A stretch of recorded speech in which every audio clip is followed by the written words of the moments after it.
जय श्री हरि। ओम नमो भगवते वासुदेवाय नमः। आज हम सुनेंगे ज्येष्ठ मास महात्म का 13वां अध्याय।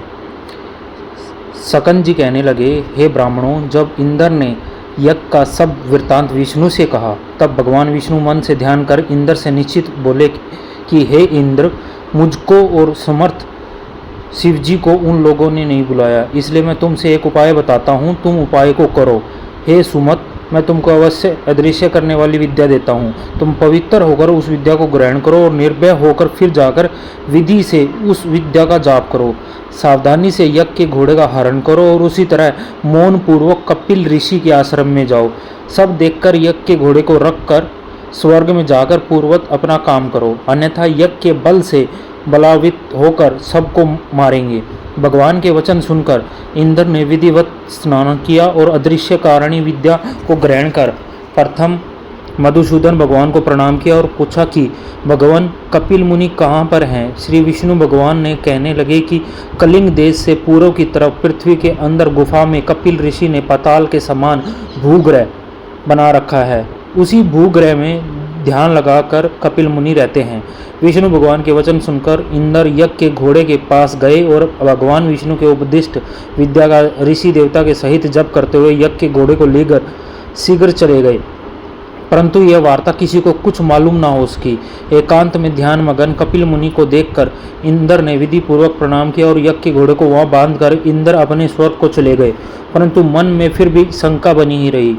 इधर यज्ञ के घोड़े के हरण हो जाने पर उसके रक्षक एक साथ अज्ञान से मोहित होकर सबों ने राजा से आकर कहा कि राजन, यज्ञ का घोड़ा कहाँ गया और कौन हर कर लेकर गया, हम नहीं जानते। रक्षकों के वचन सुनकर सगर पुत्र यगासस की खोज में 10 दिशाओं को गए। समस्त पृथ्वी तल के भाग को देखकर देवलोक देखने के लिए स्वर्ग को आए। इसके पश्चात नक्षत्र लोग गए और इंद्र की पुरी को गए। संशय में पड़कर व्याकुल सगर पुत्र इंद्र के प्रत्येक ग्रह में और दूसरों के ग्रह तथा नगर में अटारी, समस्तशाला, वन, उपवन, दिक्पालों के लोक, तदंतर ब्रह्मालोक, कैलाश, हिमवान और अनेकों मेरु पर्वत, समस्त गुफा और शिखर, गंधर्व लोक, यज्ञ लोक, तदंतर विष्णु लोक भी गए। इस प्रकार सगर पुत्र सब लोकों में घूमे, परंतु यज्ञ के घोड़े का कहीं पता नहीं लगा। फिर वह पाताल के लोक में गए और 7 पातालों को देखा। फिर वह निराश होकर अपने शिविर में गए।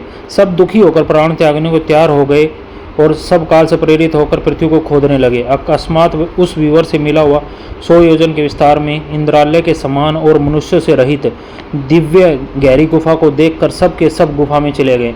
वहां जाकर कमल की रस्सी से बंधा हुआ यज्ञ के घोड़े को देखा और वहां पर ध्यान में मगन कपिल ऋषि को देखा, जो कि केवल मन से ही सृष्टि, संहार, साप और अनुग्रह करने वाले हैं। कपिल मुनि के प्रभाव से उन मूर्ख सगर पुत्रों ने कपिल मुनि